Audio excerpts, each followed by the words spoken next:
हसद एक negative emotion है।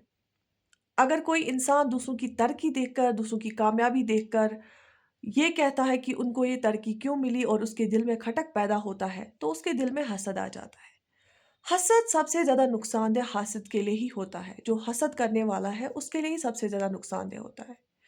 जैसे कि उसका सुकून छिन जाता है, उसका जो थॉट प्रोसेस है, उसका सोच या उसका दिमाग उलझ जाता है, कुछ रिश्ते भी खो देता है और उसके साथ-साथ वो अंदर ही अंदर बेचैन रहता है और उसको ये समझ नहीं आता है कि हसद करने का ही नतीजा है। ज़्यादातर हसद इसलिए भी आता है क्योंकि लोग दूसरों की ज़िंदगियों पे ज़्यादा नज़र जमाए बैठे होते हैं और खुद के गोल की तरफ मेहनत करना भूल जाते हैं।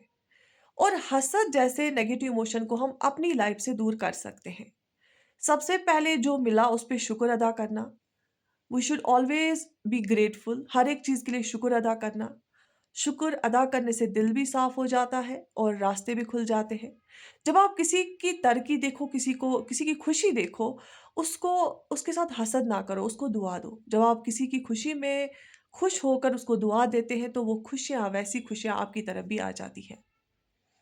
और सबसे इम्पोर्टेंट चीज़ अपने गोल पे फ़ोकस रह के उसके लिए काम करें। क्योंकि हमें ये अंदाज़ा नहीं होता है कि जो दूसरों को कामयाबी मिली, तरक्की मिली, उसमें उन्होंने कितना एफ़र्ट लगाया है, उसमें उन्होंने कितनी मेहनत की है। हम सिर्फ़ वो रिज़ल्ट देखते हैं, लेकिन उन्होंने कितना एफ़र्ट दिया होता है, उस चीज़ का हमें पता नहीं होता है, उस चीज़ का अंदाज़ा नहीं होता है।